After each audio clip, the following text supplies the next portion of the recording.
النبي المصطفى رسول الله صلى الله عليه وسلم آمين الكرام. شيخنا الفاتحة. بسم الله الرحمن الرحيم الحمد لله رب العالمين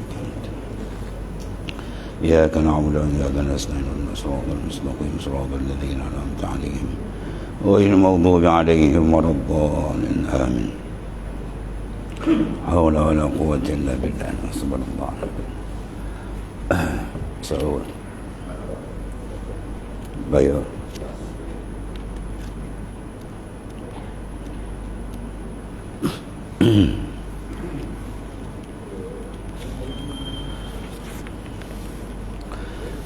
Bismillahirrahmanirrahim.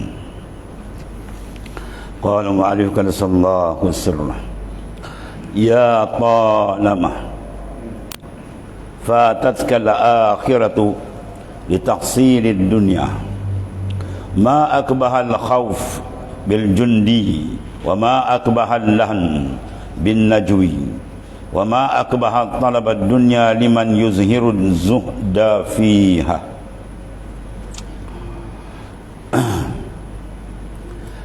Berkata Syekh Ibnu Athaillah As-Sakandari radhiyallahu anhu, maksudnya ya talamah, sampai bilakah engkau membiarkan akhiratmu tergadai semata-mata mengejar dunia. Sangatlah keji sifat penakut bagi seorang tentera, sangatlah keji kesalahan baris bagi seorang ahli nahu, dan sangatlah keji pencarian dunia bagi orang yang zahirnya zuhud. Ini pesanan daripada Al-Alim Mu'allamah Al-Kabir Al-Waliyul Kabir Sayyidina Syekh Ibnu Athaillah As-Sakandari Qaddasallahu sirrah. Dia memberi peringatan kepada umum seluruh umat Islam, sampai bila engkau membiarkan akhiratmu tergadai. Kerana banyak manusia menggadaikan akhirat kena berhadap kepada dunia. Angka manusia yang meletakkan dunia lebih besar daripada akhirat terlampau ramai. Ini dijelaskan dalam ayat yang biasa kita baca. Dalam ayat lazim, dia itulah Allah menyebut bal tu'thirunal hayatad dunya. Bahkan mereka melebihkan kehidupan dunia. Wal akhiratu khairun wa abqa. Sedangkan akhirat khair, lebih baik, wa abqa, dan lebih kekal. Dunia akan musnah dan masanya terlampau singkat. An-nas niam iza matu intabahu. Manusia diibaratkan oleh baginda SAW niam, macam orang tidur. Iza matu, apabila dipisahkan roh dari jasad, mana dia mati, intabahu, baru dia perasan bahawasanya dunia ini agak bayangan semata-mata, mimpi semata-mata. Dibandingkan akhirat dengan dunia, dunia diibaratkan kehidupan mimpi saja. Ibarat orang yang dalam mimpinya begitu hebat kedudukannya, kaya raya, ya, sampai maknanya dia ada kenderaan, bukan kenderaan di bawah, di udara pun ada, helikopter pun ada. Tiba satu hari helikopter dia jatuh, dia pun sadar rupa jatuh celakatil. Dia ingat dia apa? Jatuh betul rupa. Bila jatuh celakatil baru dia perasan Allah, mimpi je. Macam itulah. Mana apa dimisalkan oleh baginda sallallahu alaihi wasallam dengan mimpi, masanya terlampau pendek. Sekejap ya kita tidur dah sadar. Begitulah. Tambah amaratus saat, tanda kiamat di akhir zaman ni lagi ringkas. Seminggu sekejap yang tadi. Ni dah masuk tahun lain, dah keluar sekejap dah keluar. Ni dah maknanya peringkat masa tu sampai dirasakan begitu pantas. Sehari, sebulan tu macam sehari, dan begitulah seterusnya. Jadi satu peringatan kepada umum umat Islam kerana cinta kepada umat oleh Syekh Ibnu Athaillah As-Sakandari. Dia kata ya talama fatatka al-akhirat al-tahsilid dunya. Sampai bila kamu mana perangai kamu nak melepaskan, nak membiarkan akhiratmu tergadai semata-mata mengejar dunia. Dunia bukan maknanya wang ringgit saja, pangkat jawatan saja, bahkan ibadat boleh jadi dunia. Ibadat kita sembahyang, puasa dan sebagainya boleh jadi dunia apabila tidak dijaga maknanya maksud tujuan dia lakukan. Kalau dibuat ibadat, tujuan dia untuk mendapat pujian, itu dunia. Untuk mendapat sanjungan, itu dunia. Ya, dan yang besar sekali asas bagi segala ibadah ialah al-ilmu, pun telah diberitahu oleh baginda sallallahu alaihi wasallam, ya, man talabal ilma liyumariya bihi sufaha liyasrifa wujuhan nas ilaih. Ya, man talabal ilma liyumariya bihi sufaha. Barang siapa menuntut ilmu Allah Ta'ala, tujuan dia apa? Untuk menunjukkan keilmuan dia pada orang bawah dia. Auliyasrifa wujuhan nas ilaih, atau nak menarik muka manusia menghadap kepadanya supaya dia dapat glamour masyhur satu dunia. Ya, maka Rasulullah SAW berpesan, ya, faliyatabawa maq'adahu minan nar, sediakan tempat duduk dia dalam neraka jahanam tu. Jadi ada penuntut ilmu agama yang disumbat ke neraka jahanam. Sebab apa? Lipasadil qasdi wan niyah, kena rosaknya, ya, ialah niat dan qasad dia. Atau maksud dia, orang yang cerdik amal akhirat tetap laku di akhirat. Dengan bahawa dia buat semata-mata kena ikhlas, ya, dan dijaga betul-betul daripada penyakit qalbi yang merosakkan amalan, ujub, riya, sum'ah, takabur. Ulama kira dekat 800 saja penyakit. Dan jadi amalan akhirat jadi akhirat. Bahkan amalan dunia pun jadi akhirat. Itu orang yang dipanggil zaki, orang yang cerdik. Ya, walaupun nampak amalan dunia itu bentuk dunia, makan, minum, tidur, nampak urusan dunia, tapi dia kasatkan dia makan kerana ibadah, dia tidur tadi dia nak ibadah. Bahkan ada dalam hadis Nabi menyatakan, barang siapa yang tidur dia tak niat untuk qiyam pada malam, maka naumuhu kal bahaim, tidur dia macam yang kaki empat dalam kandang. Ya. Jadi maknanya orang yang cerdik amal akhirat dia jaga betul-betul bersih ada, sehingga dia sana dia laku di sana besok, dan diterima, tidak di reject. Kemudian amalan dunia pun dia niatkan tu akhirat. Ni orang cerdik. Ada pun ahmak, orang yang tidak cerdik. Ya, kalau bahasa kita bodoh maknanya. Apa dia? Orang yang amalan dunia jadi dunia, amalan akhirat pun jadi dunia juga. Dia tidak laku di akhirat besok. Ya, dia buat amalan akhirat zahirnya nampak macam hebat, tapi sebaliknya dia rosak di dalam. Ini peringatan besar daripada Syekh Ibn Athaillah As-Sakandari kepada umum kita umat Islam, supaya kita selamat daripada dua pintu. Baban, ini kata babun, satu pintu, babul amal, satu lagi dipanggil babul qabul. Satu babul amal, mana pintu amal. Dengan kasih sayang Allah Ta'ala, dengan limpah kurnianya dibukakan kalbi insan, ingin beramal saleh. Itu kurnia Tuhan, bukan handal manusia yang tak ada apa kita ni. Kemudian amalan dia tadi cantik, Allah Ta'ala berikan dia hidayat, Allah Ta'ala berikan dia inayah, riayah, sehingga dapat maknanya amal tu cantik. Dan dibuka pula bagi dia pintu yang satu lagi, dia panggil babul qabul. Ya, bila seorang dibukakan dua pintu, maka syurga lah tempat dia. Pertama babul amal, yang kedua babul qabul. Sebab ada di sana yang tuan selak, dua-dua dia tak terbuka kan. Yang paling teruk sekali adalah orang yang kafir, yang tak beriman dengan Tuhan, yang langsung dia tak nampak. Hidup dia dijadikan abdi pada dunia semata-mata. Ya, sebagaimana disebut dalam ayat, yaquluna wa yatamatta'una kama ta'kulul an'am. Orang kafir ni yakul, dia makan, wa yatamatta', dia bersedap-sedap macam binatang kaki empat. Ya, orang kafir ni Quran sebut, bukan saya sebut, standard dia macam binatang kaki empat. Bahkan lebih hina daripada itu disebut oleh Quran. Ya, iaitulah inna syarrad dawab, sesungguhnya binatang yang paling jahat merangkak atas muka bumi. Siapa dia? Alladzina kafaru, orang yang kufur dengan Allah Ta'ala. Itu standard orang kafir.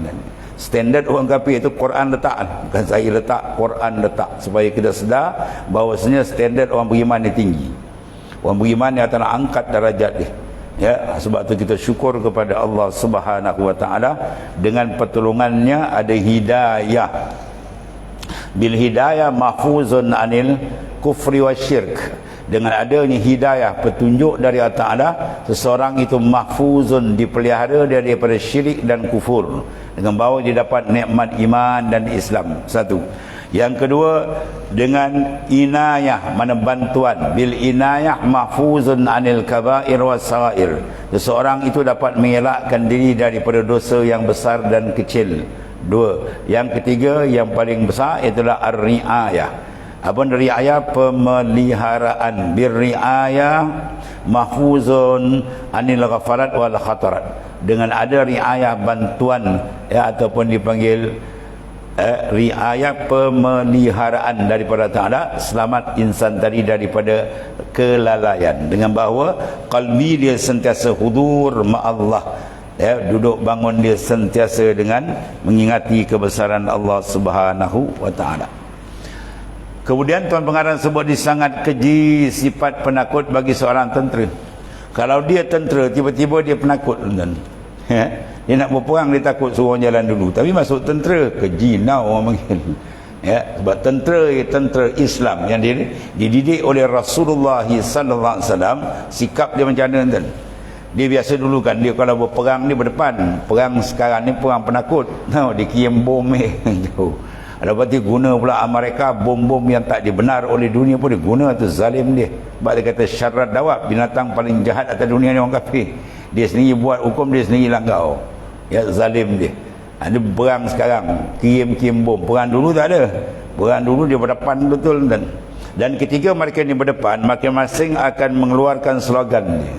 Ya, orang Islam akan keluarkan slogan dia, orang kafir pun keluarkan slogan dia. Di antara slogan yang dikeluarkan oleh tentera Islam, oleh Khalid Al-Walid di antaranya, dan ada setengah mengatakan sahabat yang lain, dia tu apa ucapan dia di antara dia, ji'tukum biqaumin yuhibbunal maut kama tuhibbunal hayah. Kami datang ni dengan bala tentera yang cintakan mati sebagaimana kamu datang nak hidup. Orang kafir berperang dia nak hidup, orang Islam kalau pergi dia kena balik terus.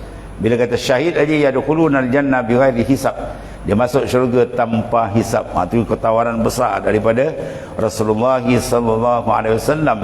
Maka Rasulullah memberi peringatan bagi kita, man lam yanwi syahidan mata maitatan jahiliyatan.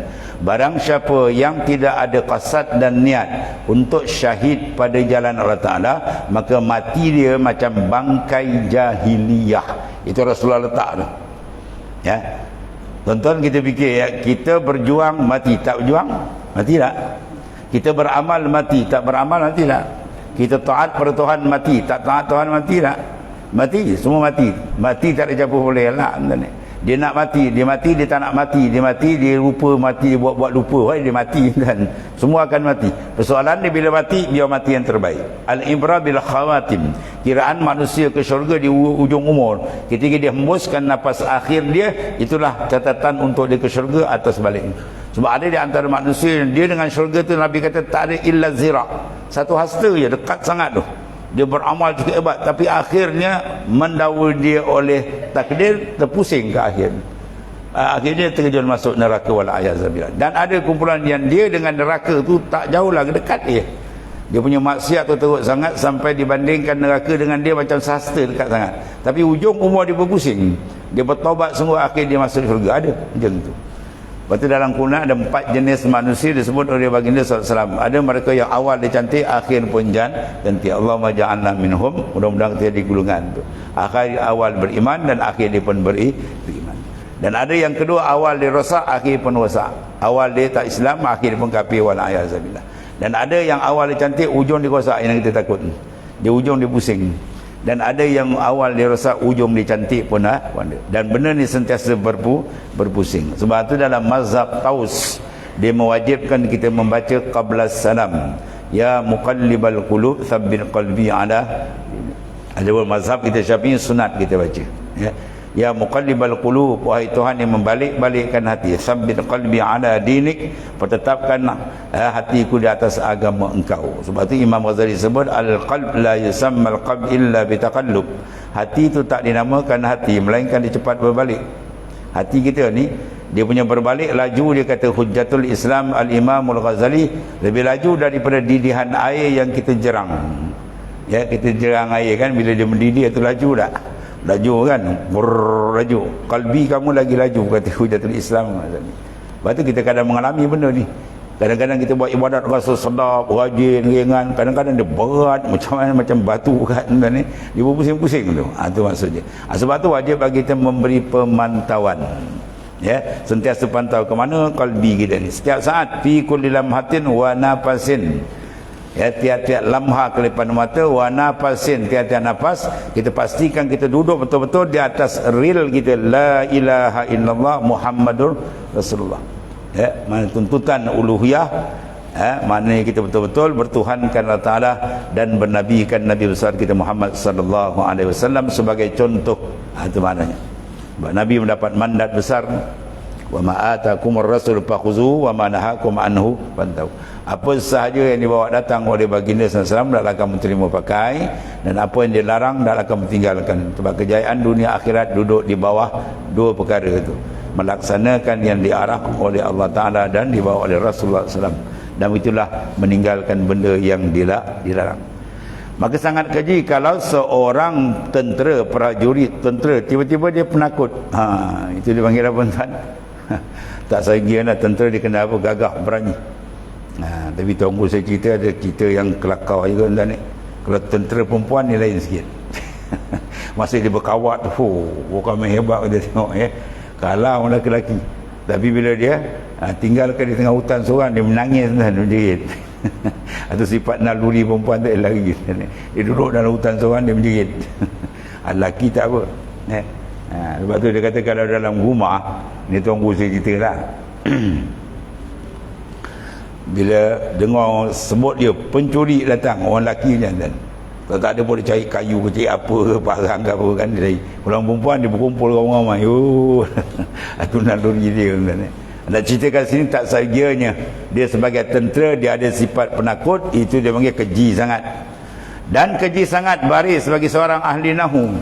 Ya, orang bila mengaji ilmu nahu bahasa Arab kan, tiba-tiba dia baca bawah ke atas, yang bawah ke atas, dia baca yang atas bagi bawah, tengah terbalik, itu keji sangat panggil. Ya, sebab annahu awwala yu'lama izil kalamu dunahu lan yufhama. Ilmu nahu ni ya awal-awal dipelajari, ini ilmu dalam segi bahasa. Kalau nak membetul-betulkan bahasa tu, dia kena ngaji ilmu nahu, dia kena pandai i'rab. Ni jadi apa, jadi maf'ul, jadi fa'il, jadi dan sebagainya lah, itu dalam ilmu nahu. Dia kena tiba-tiba dia mengaji ilmu nahu, baris baca silap. Bagi patut bawah dia baca atas, patut atas dia baca bawah. Itu maknanya satu kesalahan keji kalau ahli nahu silap bubuh baris. Tu. Sebab tu kalau mengaji pondok tuan, kuang-kuang tu kata nak berhenti, dia boleh baca kitab tak ada baris. Berhenti tu. Sebab bahasa Arab dia tak ada baris tuan ni. Kitab Arab mana ada baris, sebab dia boleh baca dengan kaedah dia. Yang ni jadi maf'ul dekat atas. Ya, ini jadi apa? Majrur, dia kena bagi bawah. Bismillahi. Tuan-tuan tak boleh baca bismi dengan baca bismah, tak boleh. Bismillah kena baca bismi, jangan baca bismah, bismu tak boleh. Ya, sebab apa? Tu huruf jar, huruf ba tu. Al-ba harfu jarrin, al-ismu majrurun. Itu keadaan dia lah. Itu kalau keadaan nahwu maknanya. Ya.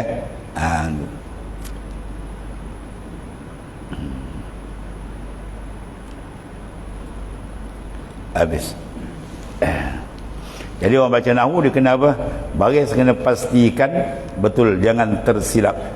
Dia dulu ada satu perdebatan tentang perdebatan di Eropah. Seorang Kristian dia cabar. Dia kata sudut pembacaan, dia kata dia lebih bertamadun lebih dahulu.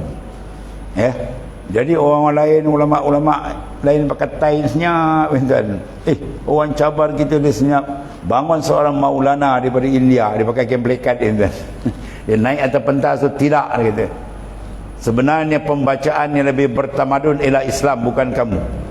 Dia kata mana contoh? Kamu kalau menulis dan membaca kena ada koma, kena ada nokta. Kalau tak ada nokta, kamu baca babas dia.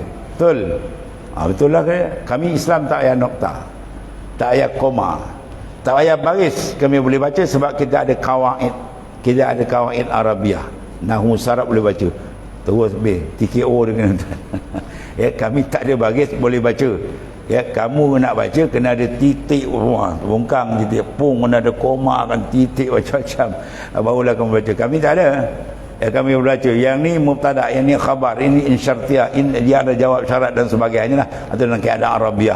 Sebab tu kalau boleh baca kitab tak ada baris, boleh tahan tu. Dia faham nanti. Kalau tak ada ni kadang bagi pun ada terbalik baca pun. Bagi besar batang apa tuan? Besar batang kelapa, bagi baca ada pun baca silap, atau kacau je. Sebab tu kalau kita mengaji kitab-kitab Arab ni, dengan tuan-tuan guru kadang-kadang bagi dada tu dia apa? Dia ubah. Ni silap sebab apa? Ini mesin cetak dia. Satu tuan guru saya, Tuan Guru Ismail nama dia. Kau belajar kitab, jangan kitab tipu kau. Kita betul peranjat ni. Sebab apa dia kata? Tu kitab silap cetak itu. Kitab ni dah 100 tahun lebih dah silap cetak, bukan tuan pengarang silap cetakan. Kau pergi baca straight. Oh macam tu. Itu pentingnya kalau ilmu bertalaki. Sebab guru akan betulkan kitab ni jatuh. Saya pernah mengaji minhad Jawi asal tu kan.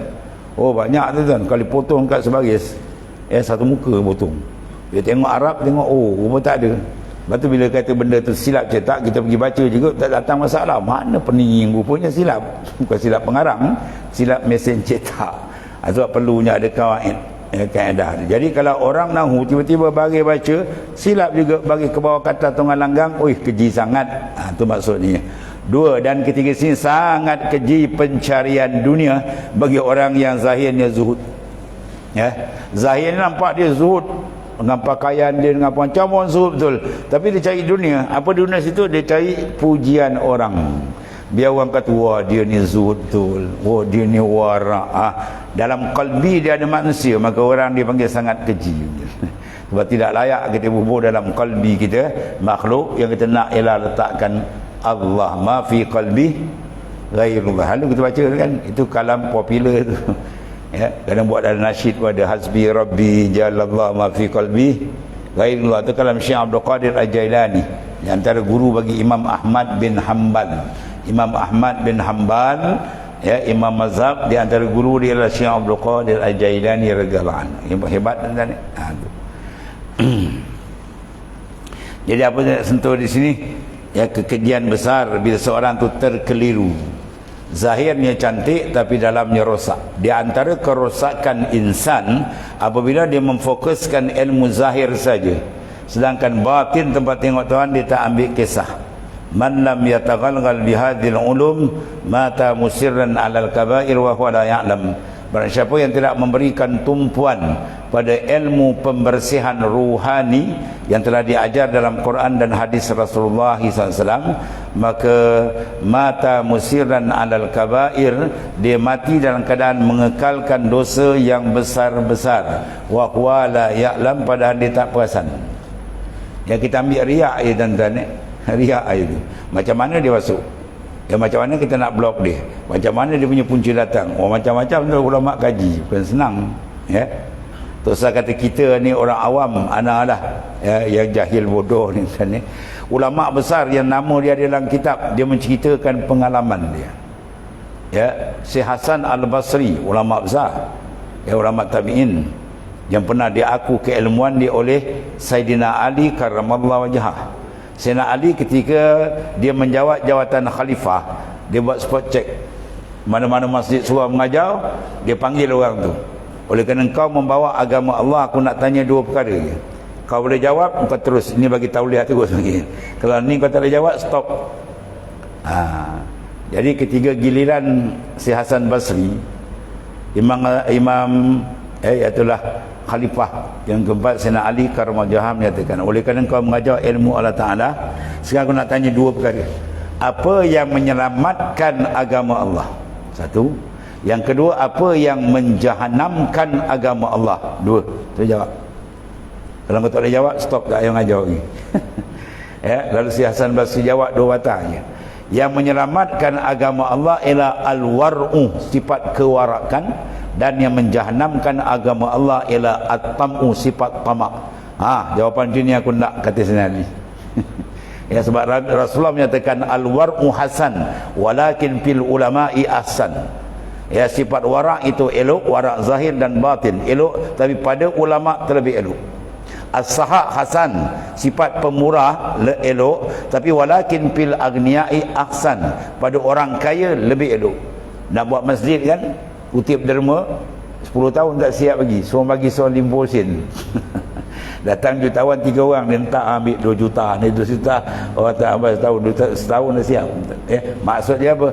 Orang yang kaya ni kalau dia ada sifat dermawan itu elok, atau maksudnya. Kemudian al-haya hasan, sifat pemalu itu sangat elok, kata baginda SAW. Tapi terlebih elok Ya walakin pin nisa, pada perempuan lebih elok. Kalau perempuan tak ada sifat malu, habis jahanam dunia kan, ya. Pakaian untuk tutup pergi buka kan, dan sebagainya lah, itu maksudnya. Jadi itu pada sifat warak tu elok. Yang kedua at-tamu. Waktu Ibnu Atak sebut ma basaqada alsanu zullin illa ala bizri tama'in. Tidak merantingnya ranting-ranting kehinaan dalam diri seorang, melainkan dia tumbuh daripada biji benih tamak. Tuan-tuan tengok cerita yang masyhur dalam Al-Quranul Karim zaman Nabi Musa alaihissalam, pengiring Nabi Musa. Siapa dia? Siapa pengiring Musa? Qarun. Qarun ni hafiz, tuan-tuan ni. Ya, dia hafaz Taurat, dan yang menghafaz Taurat ulama kata tak sampai angka 10 orang. Dia berat. Tapi Qarun setengah daripada orang yang boleh menghafaz Taurat. Hebat. Dia jadi daping. Tapi Allah Ta'ala uji dia. Satu hari dia minta Nabi Musa ajar dia ilmu kimia. Nabi Musa ada ilmu kimia, ilmu buat emas. Nabi Musa tak bagilah. Dia minta juga, takdirnya okey, Nabi Musa pun bagi. Dia dapat ilmu kimia, ilmu buat emas ni, bahan bancuran bawah macam mana cara dia tahu. Dia buat sungguh Masya Allah. Kunci tuan, bukan dia punya emas, kunci kuda, bawa emas dia kat 70 ekor tuan. Bayang berapa banyak. Turun ayat zakat. Dia mulalah penyakit tamak dia datang. Dia kata, ya Musa, ini bukan ayat Allah Ta'ala, ini engkau dengki dengan aku. Habislah. Dia tolak hukum zakat. Habis kufur tuan, tolak hukum, tolak ayat Allah. Nabi Musa minta lagi, dia tamak dia tadi, dia dah hilang pertimbangan. Ya, dengan harta kekayaan emas yang banyak tadi, dia upah seorang perempuan zaniah, perempuan pelacur zina, dia bagi emas, dia suruh perempuan tu berzina. Bila perempuan tu dah mengandung, dia suruh perempuan tu isytihar tengah bandar, aku berzina dengan Musa. Dahsyat hati-hati.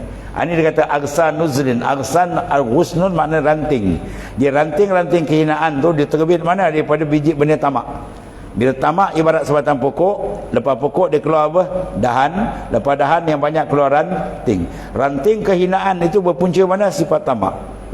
Tamak hasil daripada sifat tamak, akhirnya Qarun menjadi kufur wala'ayazabillah. Padahal dia hebat tu, hafiz, ya. Tak cukup dengan perempuan tadi, akhirnya berlakulah satu peristiwa, iaitu apa? Perbicaraan mahkamah. Ketika Qarun keluar, dia Allah Ta'ala sentap kaki dia, ya. Dan ulama mengatakan dia turun ke bumi ni sikit sampai kiamat berjejak lapis yang ke bawah tu. Ya, orang kita pula pergi cari harta karun dekat Gunung Ledang. Mana ada dia kat Mesir tu, ke sini dan macam-macam. Anak ceritakan tu dua perkara besar yang Jadi Syekh Hasan Basri punya hebat ni, sehingga dia beri pengiktirafan oleh Sayyidina Ali karramallahu wajhah. Ketika satu kali dia berdiskus perbincangan ilmiah yang hebat dengan iaitulah Sayyidina Fudil bin Iyad, ulama besar, wali besar. Dalam kitab semua ada nama dia.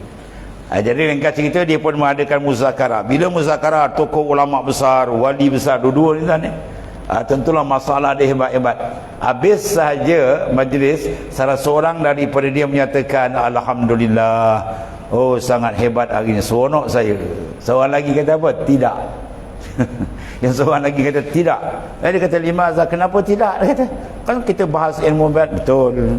Tapi kau perasan tak, ketika kau mengeluarkan hujah dan aku juga mengeluar hujah ayat Quran, hadis Nabi, kita dah kena penyakit riak. Perasan tak? Dia kata, Masya Allah. Dia kata, betul. Dia kata, pabakaya. Akhir dua-dua pun menangis. Itu dia mudah sedar wali kan, nak tunjukkan sehebat dia tu, kena juga bila Tuhan uji, kadang-kadang bergegau. Apatah lagi kita di ujung-ujung dan itu sebab maknanya minta pertolongan dengan Allah Subhanahu wa taala supaya terhindar daripada perkara-perkara yang tersebut. Maksud nak cerita apa sini? Zuhud pada zahir tapi tidak pada batin. Zahir cantik tapi dalam ada apa? Dalam dia nakkan pujian manusia supaya orang memuji-muji dia ahlillah, memuji-muji dia orang yang zahid dan sebagainya. Sebab tu selagi kalbi kita ada insan, manusia tak akan sampai ke Tuhan. Kata Syekh Abu Ali Al-Farmadi, guru bagi Hujjatul Islam Al-Imamul Ghazali. Ya, sebab dalam kalbi kita sentiasa kena zikir, ingat kepada Allah. Jasad kita sama makhluk tak apa. Luaran kita tak apa, kita nak bisnes, nak ke darat, ke laut, buatlah kerja syariat yang zahir, jaga. Adapun dalam dia qalbi, tempat kita apa, khusus dengan Ta'ala. Proses makrifat, muraqabah, musyahadah, semua proses dalam. Bila bersih, insya-Allah Tuhan akan hantarkan futuhat, ya, limpahan anwar dan sebagainya.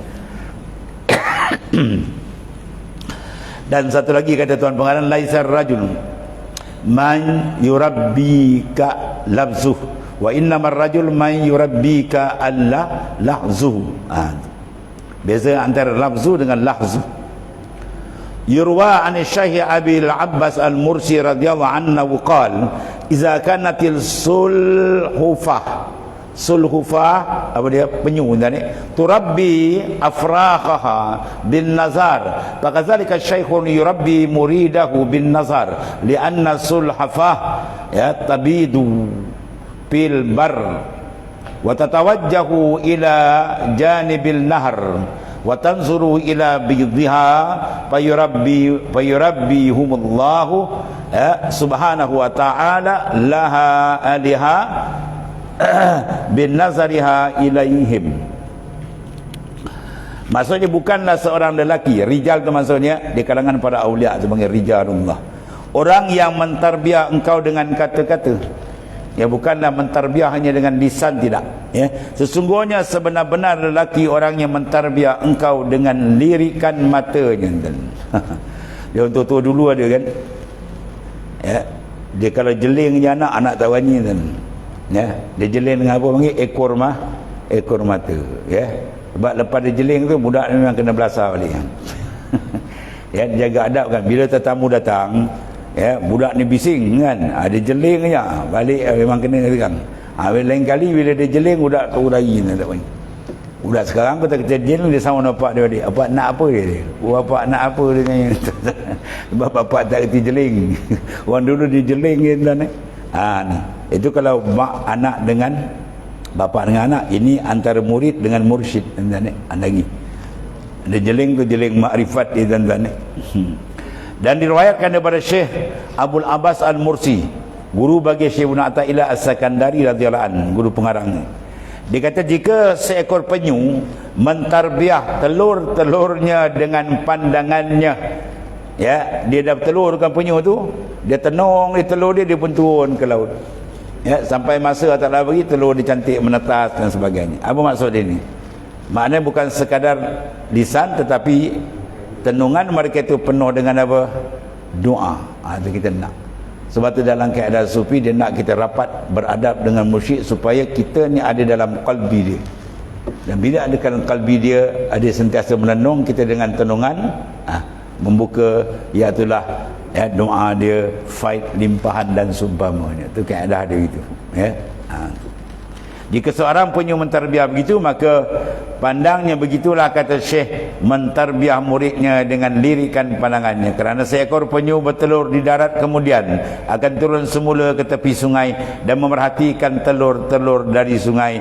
Lalu Allah Subhanahu Wa Taala mentarbiah telurnya untuk disebabkan perhatian kepada telurnya tadi, maka ditetaskan oleh Allah Subhanahu Wa Taala. Mana dia berdoa kepada Allah, itu maksudnya. Lepas tu kalau guru yang sebenar mendidik, ya, tak payah kita tuan guru doa saya tak, dia tahu tugas dia akan doakan orang di bawah dia. Itu tugas dia kan. Kalau dia tak doa, dia tak terbiak, itu dia tak jalan tugas, ya. Tapi kita beradab, kita minta lah Tuhan turun doakan saya, macam tu. Tapi sebenarnya adab dia itu. Atau mana guru mursyid dia mendidik dengan apa? Cara rohani. Atau maksudnya macam tadi tu, bukan sekadar jasad saja, tapi dia jeling, dan jeling penuh makna. Begitulah maksud dia, antara dia tawajuhkan akan murid dia tadi secara rohani. Dengan sebab itu Allah Ta'ala membersihkan qalbi tadi. Sebab qalbi apabila dia bersih, insyaAllah yang lain akan jadi sempurna. Dan kalau qalbi rosak, maka yang lain akan menjadi rosak. Berdasarkan hadis sahih dari Nabi SAW, inna fi jasad ibni Adam mudghah, iza saluhat saluhat sa'il jasadu kullu, wa iza fasada fasada sa'il jasadu kullu, ala wahiyar qalb. Ketahuilah dalam jasad anak Adam seketul daging, bila dia baik semua baik, bila dia rosak semua rosak. Itulah qalbi insan. Jadi ilmu qalbi dia ilmu yang paling besar sekali. Sebab tu dalam kitab tasawuf, ribu-ribu kitab semua dia bahas qalbi. Macam mana membersihkan dia, macam nak adjust dia, macam nak dekatkan dia, macam mana keadaan dia kalau dia terang, dia gelap nak terangkan, kalau dia jauh macam mana kita nak rapatkan kepada Allah Subhanahu Wa Taala. Sebab bila qalbi mengenal Tuhan, maka selesai masalah. Sebab bila dia kenal, sebenar kenal, maka pasti dia akan jatuh cinta yang kuat di dengan Allah Ta'ala. Dan kecintaan yang kuat sebenar tu menandakan dia ada makrifat yang kuat. Dan bila kekuatan cinta dia kuat, dia tak akan pusing kepada yang lain. Sebab tu ulama kata, sekurang-kurang cinta kita kepada Allah, paling kurang macam seorang lelaki gilakan perempuan, perempuan gilakan lelaki. Jangan dia pergi teringat, duduk bangun teringat, itu paling kurang. Dia nak lebih daripada tu, dia panggil mahabbah. Tariqul mahabbah, jalan kami nak sampai Tuhan ialah menggunakan mahabbah, kasih yang kuat, kerinduan yang kuat. Kalau tak, dia akan jauh ke belakang. Apa jauh ke belakang? Disebut oleh dalam hikam Abi Madian At-Tilimsani, al-khali an-syauq mu'akharun. Orang yang kalbi dia khali, kosong, tak ada rindu dengan Tuhan, tak ada mahabbah dengan Tuhan, tak kuat, maka muakhar, dia akan duduk belakang jauh. Ya, ibadat dia kalau buat kosong, buat kan tak buat, tapi tak ada isi, tak ada pengisian dalam kosong, ibarat tom kosong. Sebab kita nak persembahkan dua perkara. Rasulullah SAW menyatakan, al-musallun kasir, al-muqimun qalil. Orang yang sembahyang banyak, kata baginda sallallahu alaihi wasallam. Tapi al-muqimun, yang mendirikan sembahyang, qalil, sikit. Dalam Quran kau tengok, sembahyang dia tak gunakan lapan buat dia gunakan iqamah. Aqimus salat, dia tak kata if'alus salat. If'alus salat mana buat, tiu-tiu pun tak apa. Adapun diri tidak. Diri kan ityanuha bi syara'itiha wa adabiha zahiran wa batinan. Mendatangkan sembahyang dengan segala syaratnya, wa arkaniha, dan rukun-rukunnya, zahiran wa batinan, zahir dan batin, atau berdiri. Yang mendirikan mukim qalil, tak banyak. Ya, sebab nak diri dia kena pakai dalam. Dia kena pakai rohani. Ya, konteks rohani. Kalau tidak pakai rohani, tak pakai qalbi dalam, dia hanya luar je, dia jadi musallun, la muqimun, bukan mukim. Ya. Sebab kalau mukim betul, insya-Allah ya, sembahyang dia akan pergi pada hakikat dia, ya, yang besar, iaitu as-salah mi'rajul mukmin. Sembahyang adalah mi'raj. Orang mukmin bila sembahyang, rohani akan mi'raj menghadap Allah Taala. Apa mi'raj? Bertumpu, bertawajuh kepada Allah Ta'ala. Dan zahir dia akan selamat. Inna salata tanha anil fahsya'i wal munkar. Sembahyang jadi benteng daripada fahsya' dan munkar. Itu maksud dia apa? Perjalanan kena seiring zahir dan batin. Al-Quran kata watruku zahiral ismi wazaru zahiral ismi wa batinah. Wazaru bermakna watruku, mana wajib kamu tanggalkan, sental, bersihkan yang dosa, yang zahir dan batin. Tunas Quran. Cantik dua berjalan, baru dah cantik dia di sisi Allah Ta'ala. Kemudian iyyaka ila akhir, wallahu a'lam. Bismillahirrahmanirrahim. Alhamdulillah. Sayyidina wa maulana Muhammadin Allahumma ghfirna ala ma salaf. Wa inna khaira kullahu bi anta min rabbana. Alhamdulillah. Subhanakallahumma wa bihamdika. Bismillah.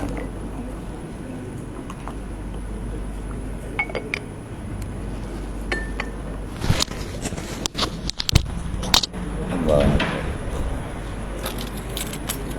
Saya ayo. Abang dia meninggal. Siapa? Abang Jam Pak Limau. Oh, pagi ni. Ya. Ya, Karim.